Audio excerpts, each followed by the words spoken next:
Hi, and welcome to Journey Forward with Jory Rose, where you will gain insights, tools, and inspiration to get unstuck and live your best life. Jory is a licensed marriage and family therapist with a passion for helping people cultivate awareness and authenticity so they can show up fully in all aspects of their life. And now, here's Jory. Hey everyone, welcome back to Journey Forward with Jory Rose. I cannot wait for this conversation I'm about to have with my guest today, Janet Orth. Janet, welcome. And we connected years ago at Miraval, which is where I lead my women's retreat in Tucson. And I did a reading with you, and it was really powerful for me. And I'm so happy to have you here. Please introduce yourself and let people know what's the magic you bring to the world. What lights you up? Thank you. Well, it's nice to be here. I go by Janet Rae Orth. If people want to find me, that's my website. I do clairvoyant readings. That's what we did together when I was at Miraval. Yeah. I'm also now teaching some workshops at Miraval on psychic protection, and I work with people over the phone, and I've got some other workshops that I do around the country. But, the main way that I typically connect with people, first of all, is through my clairvoyant readings. How did you know that you had the gift of being a clairvoyant? Was that something that you knew from a young age? How did you develop it and harness it? Like, what were the things that gave you indication of, I've got some insight here? Well, it's interesting because looking back in retrospect, I can see that I was always clairvoyant. There's some things like I would see colors around people in elementary school, but that was when they were in my peripheral vision. When I turned and looked, I didn't see it. So I just thought it was light or, something like that. So looking back, I realized what was happening. But the thing that I always knew about myself was that I'm very, very intuitive.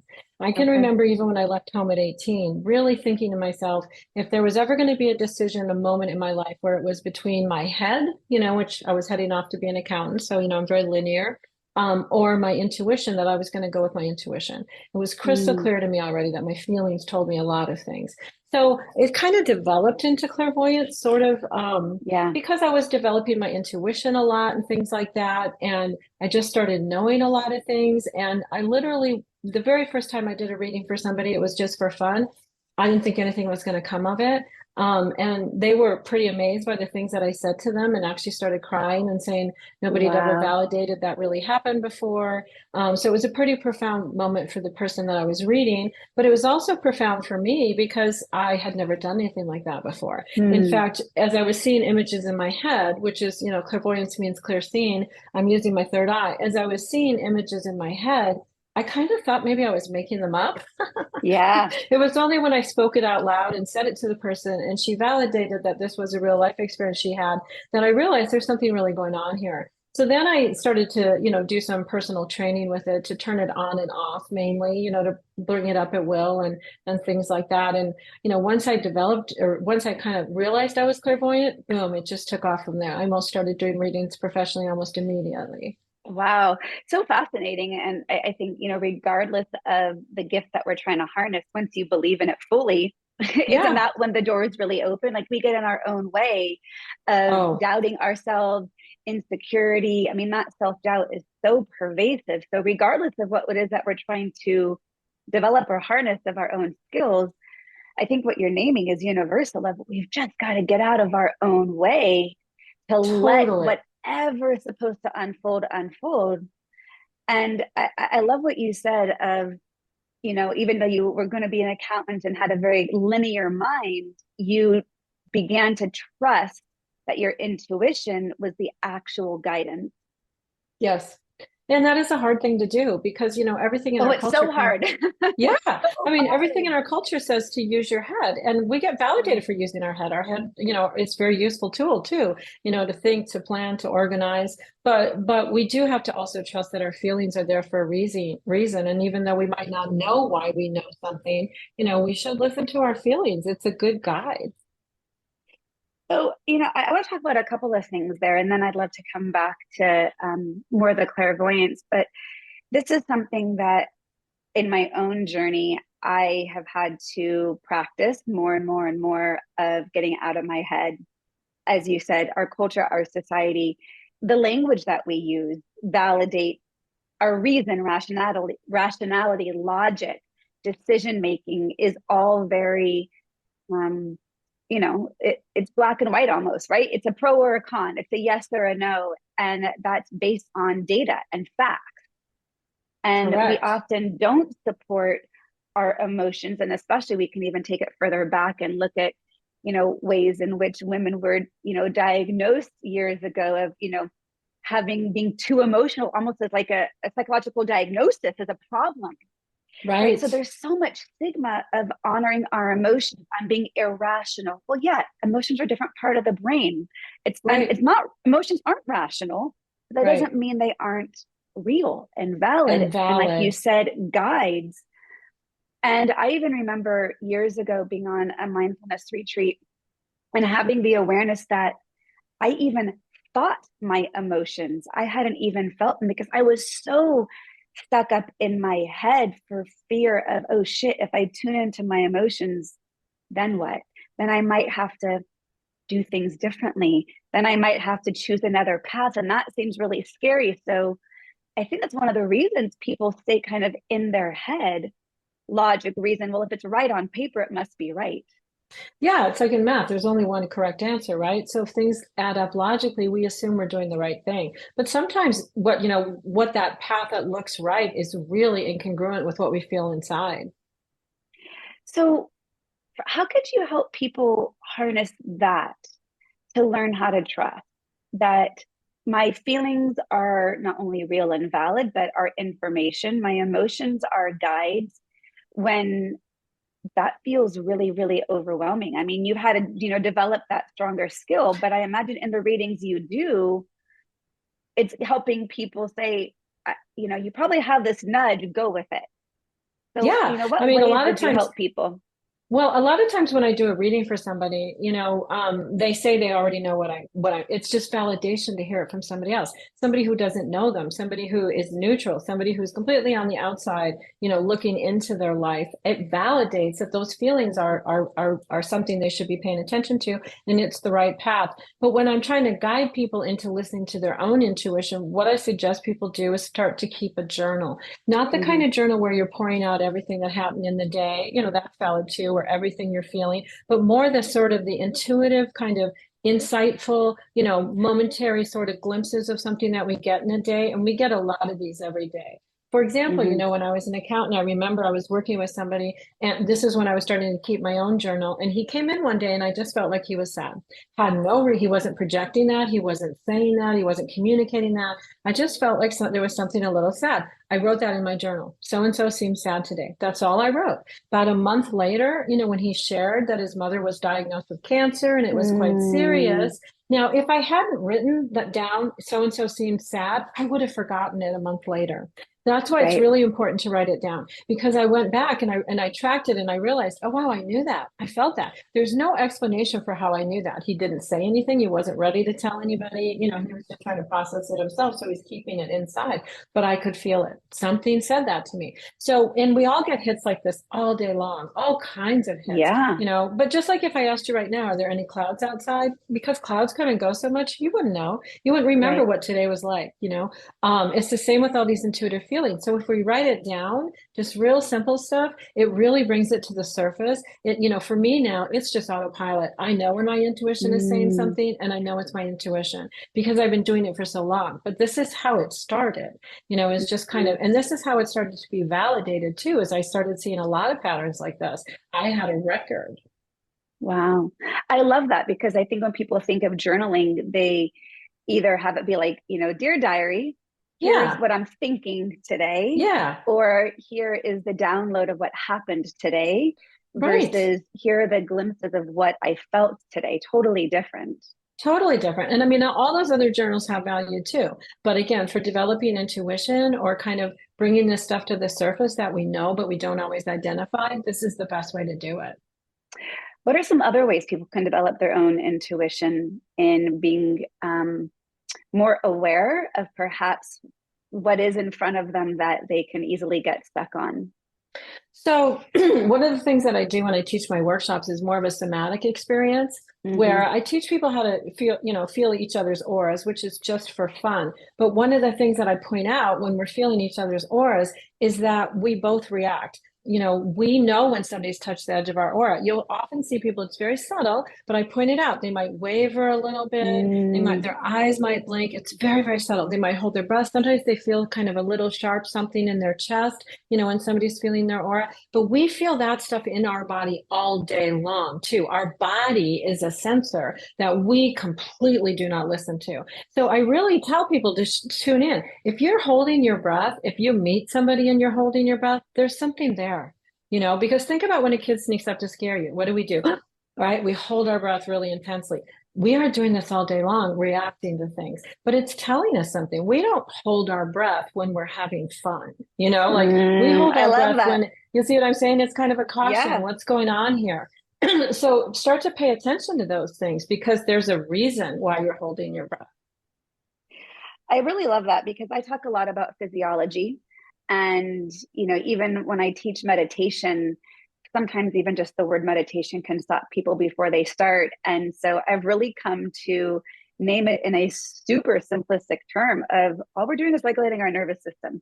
We're building a muscle to regulate our nervous system, regardless of thoughts or emotions that are arising. So that way, when we need it off the cushion, right, so to speak, we can stay present and breathe. It's building that muscle, but awareness of what's arising inside of us. And so often we get those physiological cues and then we Right. instantly label them of stress or anger or fear. And yet we don't sit with them. We just want to fix it, solve it. This is uncomfortable, push it away.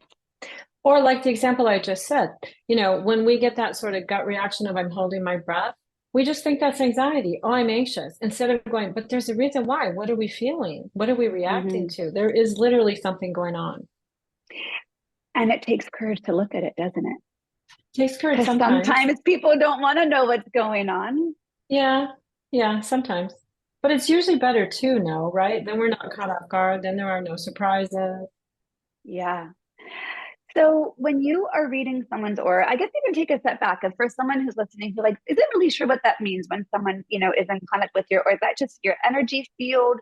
What would you be able to describe as far as how someone could sense someone else's aura? How would we know? Um, you wouldn't probably know unless you're clairvoyant or unless somebody shows you how to feel it because Mm, it's very, very subtle. If you're going to walk up and feel like with your hand somebody's energy body, it's very, very subtle. It's sometimes a little bit of resistance. It's sometimes a little cold, a little warm. Some people there's a pulsating almost like with their heart, like a mm, vibration. But it's very, very subtle. And for most of the time, we don't need to feel somebody's aura. Like I said, I only mm. do that to make it real for people that we have an energetic body when I'm talking about it a lot in my workshops. And literally since the 90s, nobody fails. Everybody can always, even if they think they're not going to be able to do it, they can do it. But when I read an aura, that's slightly different, because again, I'm using my clairvoyant ability and just looking at the different layers, which come from the 7 chakras, which most people have heard of the chakras. It's Sure. what we use in acupressure, acupuncture, things like that. The first layer of your aura just comes from the first chakra. So when you see like in religious art and you see the sort of glowing emanation of someone, that's the aura, and that's what I Mm-hmm. start to look at. And each layer represents something different. Can you talk a little bit about those layers? Yeah, so the first layer pretty much is home, work, money, kind of daily life stuff. The second layer is relationships, how we relate to people in general and also specifically. So, like, our partners, our children, individual relationships, I tend to look at those in the second layer. The third is the body, how we run energy through our body. The fourth is our heart chakra, which basically I find pretty interesting for myself because the heart chakra is where we hold our self-esteem, our self-image as well as in the heart. Mm-hmm. So that's pretty profound, for most people, because a lot of us have something there. Mm-hmm. It's not always clear. And then communication, throat chakra, that's both verbal, intuitive, telepathic, how we speak, how we're heard, how we hear people, how well we hear people. And then the sixth layer is how we see the world, which, most of us typically are optimists, for the most part. I see very Mm-hmm. few pessimists. I mean, I'm sure they're out there, but, most people have an optimistic sort of view of the world. And then the outer layer is how the world sees us.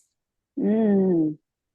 So, when I go through those layers, it's very insightful. There's a lot in there. It covers a lot of things, provides a lot of clarity. And then once I've done that, people don't typically get an aura reading from me every time they talk to me. A lot of people call me regularly, and it's more specific than to certain relationships or certain issues that are going on in their life.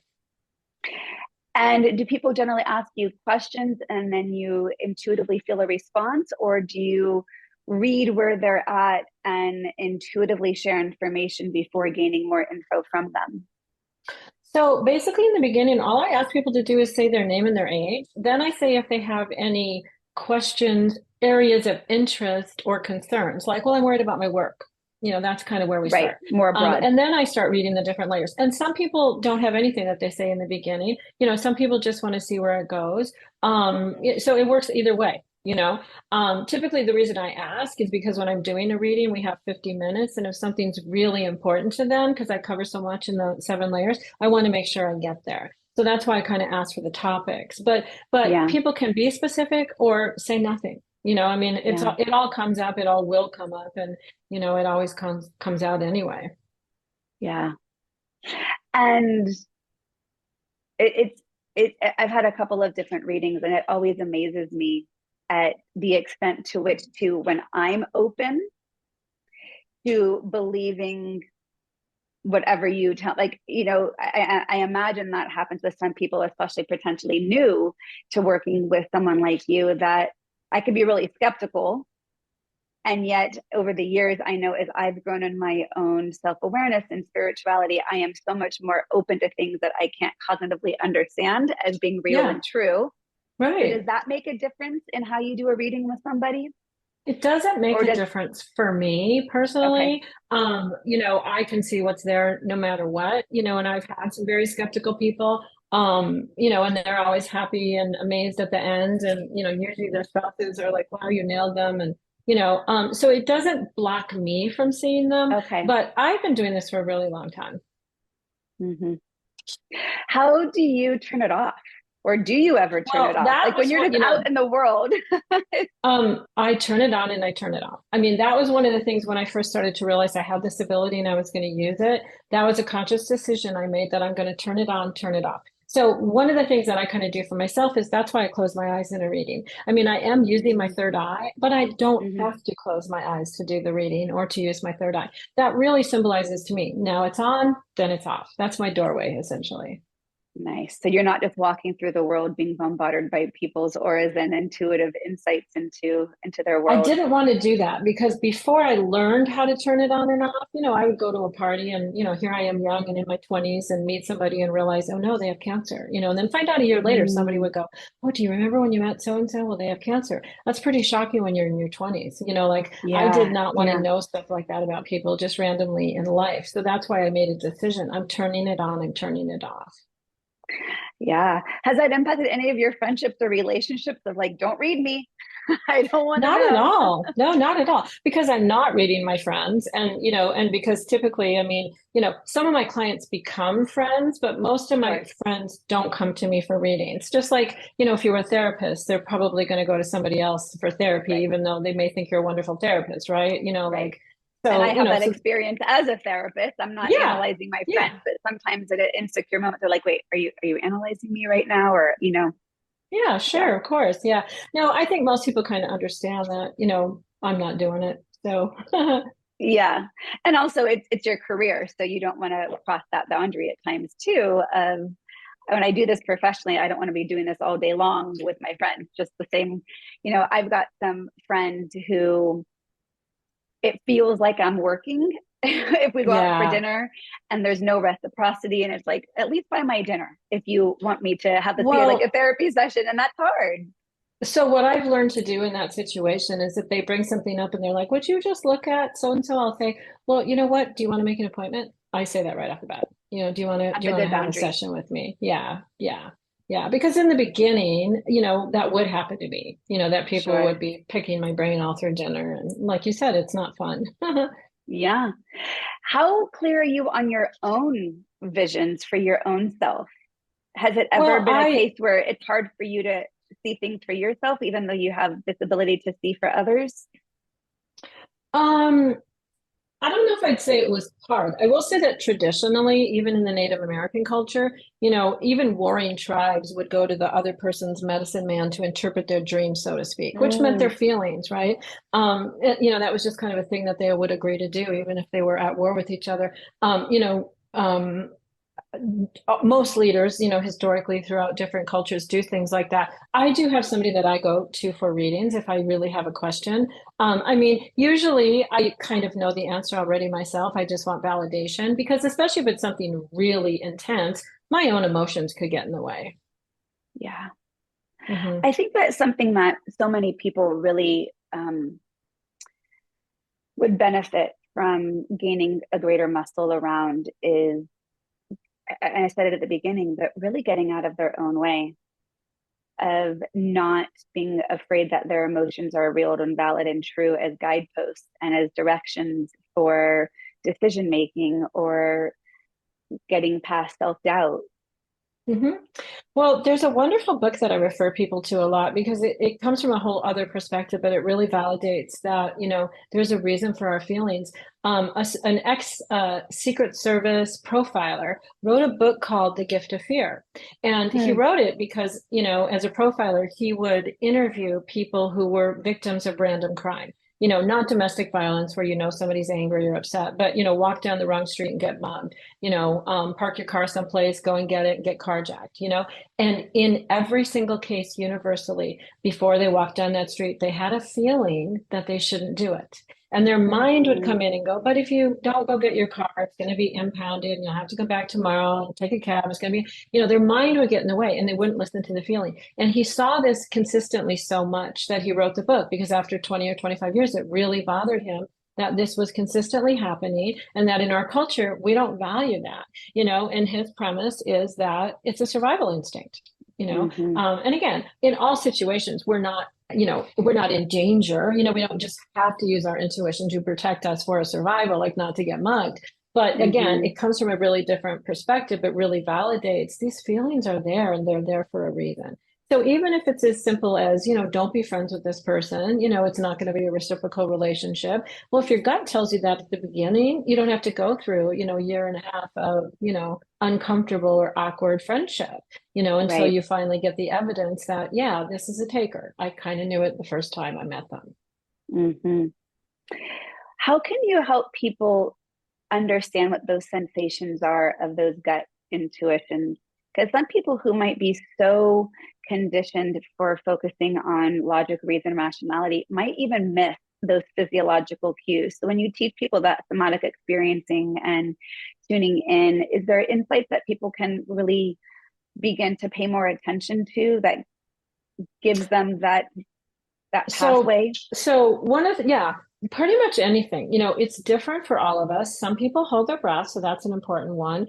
Some people get headaches or stomach aches. Like I tell people, if you're going out to dinner with somebody new, whether it's a friend or a date or somebody, but you don't know this person, when you get back to your car, check with your body. How do I feel? Was I breathing? Do I have a slight headache coming on? Is my stomach bothering me? Did I drink maybe a little bit too much? All of that to me are a sign that something wasn't comfortable. Now, does it Mm-hmm. mean you should never go out that person again? No, but you should check and see what happened at dinner that made you not feel so comfortable. So Mm-hmm. really it's different for everybody, but Yeah. just learning to pay attention to what we feel. I once had someone say to me, to help make a decision to flip a coin, which obviously we've heard, but it wasn't so much of choosing, letting the heads or tails choose. It was noticing immediately when the coin landed, your immediate response of, oh, thank God, like an exhale, that's what I wanted. Right, right, Or, oh, can I flip again? Like, right. the immediate, not even logical, I've had time to think, do I like this way, heads or tails? But the immediate response of, ah, oh, that's what See, or but no, that's it right okay, there. flip again. But that's it right there, because if you want to flip it again, you really didn't get the answer that you wanted. And that's another thing that I tell people, if you're excited about something, that's an answer, right? Like if you had a job interview and you're excited, that's an answer. There's energy there. That's probably the right path. If you go on a job interview and you're a little nervous afterward or anxious, or I think that's a sign too, so it really is about paying attention to these things. They mean something. And then it's just getting out of our own way to stay there. Yeah, right, exactly. Yeah. What are some of the biggest areas people come to you for guidance around? I mean, my guess would be relationships are probably a really big one. Relationships are huge. Children, which again is a relationship of parenting issues, trying to understand what's going on with their kids or people in their families, because especially, even my daughter's 17, she's really articulate, but they don't always tell us because they don't always really know what's going on, so sometimes insight into other people is really important. Changes they're making in their life, having confidence to make a change, whether it's work related, relationship, moving. People tend to hesitate a little bit, especially if we've been on the same path for a long time. We don't want to make a mistake. So those are big ones, health. Sometimes people come to see me when they've lost a pet or a loved one and they're grieving. But those are kind of the themes, the biggest themes, I would say. And of course, there's a lot of anxiety and self-esteem issues. People, even incredibly successful people, success doesn't automatically make your self-doubt go away, right? Absolutely not. I mean, people can be successful and not happy. One does not equal the other, for sure. Right. And you can be successful and feel like you're going to lose it every day, like not really have any confidence, So sometimes people are looking for some tools or some guidance around that. Yeah. I love this stuff because I feel like look, I look at the work that you're doing as a healer, right? The work I do as a therapist in mindfulness and meditation. This is a healing modality. And ultimately people come to someone for support when they're saying, I just can't carry this on my own. Help just guide me the way. Give me tools. Help let me know that I'm on the right path. What am I not seeing? Help me get out of my own way. Help me have greater clarity. And, one of my recent podcast interviews with the intuitive astrologer, like these are different doors, I think, into the same room of how do I know I'm on the right path? Help me get, like I said, help me get out of my own way. I want to be happy. I want to be fulfilled. I want to have healthy relationships. And maybe I didn't have that in the past. Maybe I don't know what to look for, or maybe I keep repeating the same patterns. Help me see what I'm not seeing.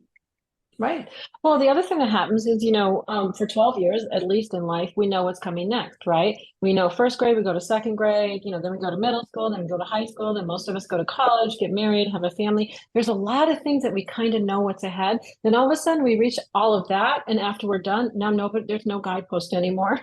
There's no automatic what's next, right? We have to figure that out. And I think a lot of people stumble there just because we've sort of had, a guidebook all the way through so far, and then all of a sudden there's nothing. And that's like an abyss for a lot of people to really make a decision with nobody behind them saying, do this next, go here next, or not even any suggestions. It's a really big responsibility.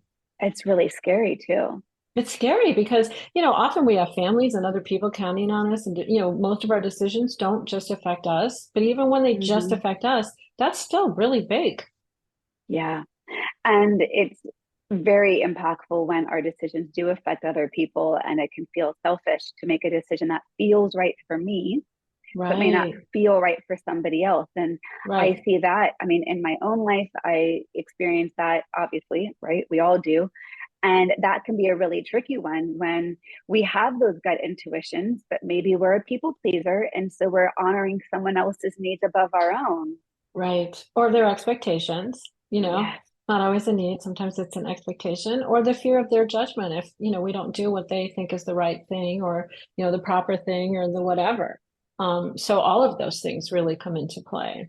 But that's too, oftentimes that's when I can help people sort of, okay, well, yes, it is going to affect other people, but here's how you can help make it easier for them. I can give them some insight into that so they can support, if they're going to uproot their kids and move them across the country for a job or something, they can really understand each child individually and what they need and how it's going to be different for them. Right. Right. Or a divorce or, any so big life transition that other people may not get a say in our decisions, but are affected by our decisions. And I see that as being one of the major roadblocks preventing people from listening to their own gut because it's comes with a lot of responsibility. Yeah, it does. But everything comes with responsibility, right? And we handle that responsibility every day. So this is just a new area and a new way of learning to be responsible for something. Yeah. I love this idea of allowing our emotions or the way that we feel to give it more credit, and I think especially, men and women are socialized differently for connecting with their emotions. So do you see men any differently, have a harder time connecting with their own feelings as guideposts because women have been socialized to feel a little bit deeper? How do you see any difference Well, in the there people is a you work difference. with their own awareness of paying attention to what their Right. emotions are telling them? Right. Well, I think in general, women, even if a woman doesn't define herself or describe herself as highly intuitive, she's still aware that she has feelings about things, still aware that she reacts emotionally to things, still aware that she might pick up things that, her husband misses or something. Most of us as women are very, very aware of our feeling senses compared to a man. That Mm-hmm. doesn't mean that men can't and don't do it. It just depends on the man. I would say that my clientele is probably some 80% women, Mm-hmm. just because women are a little bit more receptive and a little bit more open. And like you said, already kind of aware of their feelings and things of this nature. But men do come, and, when they do come, they're usually very open just because, Mm-hmm. they either something's missing and they're starting to figure out what it is, or they're looking for an answer. Yeah.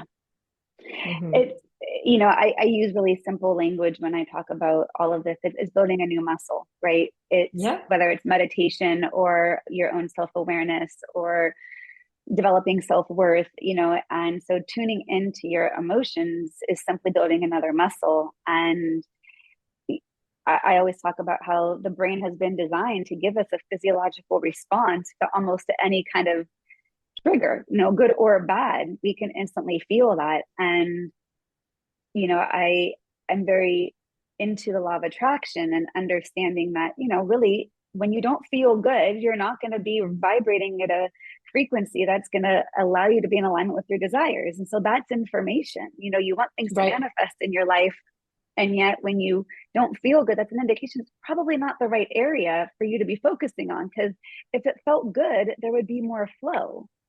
Exactly, exactly. That's why I say if you're excited about something, that's a sign. That means something. If you're not excited, if you're dreading it, that's the first step to awareness that those simple emotions, are telling you something. Yeah.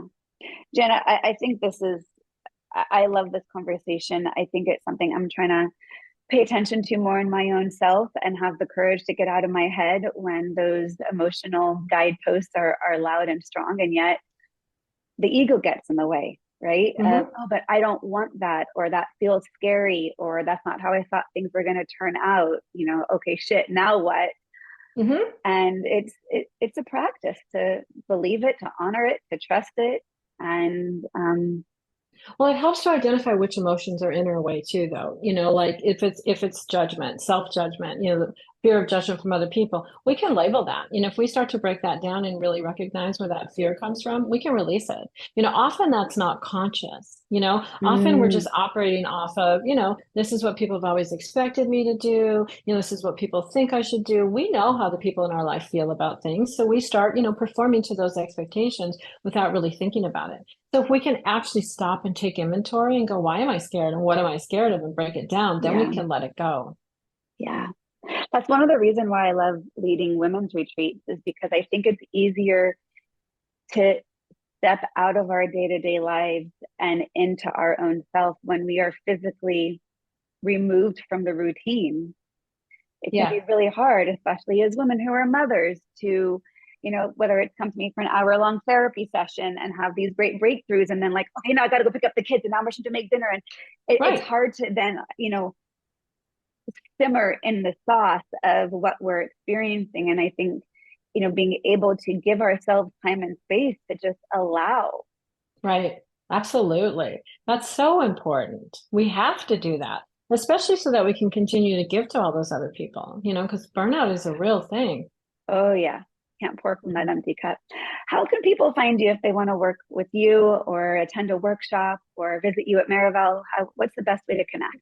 Go to my website, janetrayorth.com, and or follow me on Instagram. If you go to my website, you can, sign up for my newsletter. I send out articles, tips, Find me on LinkedIn, all of those And places. and that link for your website will be in the show notes, of course. Thank you so much. I really appreciate you taking the time out of your day today to connect and to share your gifts with our listeners, and hopefully people who are listening can just have a little more greater permission to pay attention to their own cues that their body is giving them in a little bit more of a self-compassionate way, with some greater level of awareness and attention of, okay, there's no accidents here. What I'm feeling is important information. Can I get out of my head to listen to it? So I think it's more valuable than I think people give credit for, because we're not socialized to understand it as a very valuable tool for our decision making and our contentment and happiness in our lives. Very valuable. Thanks for having me. It was really fun to talk to you. Yeah, thank you Good so to see much. you. And everyone, I hope you enjoyed. To find out more about Janet, make sure to check the link in the show notes. And everyone, take care and be well. To continue your journey forward, find Jory Rose on Facebook and Instagram to become part of her growing community.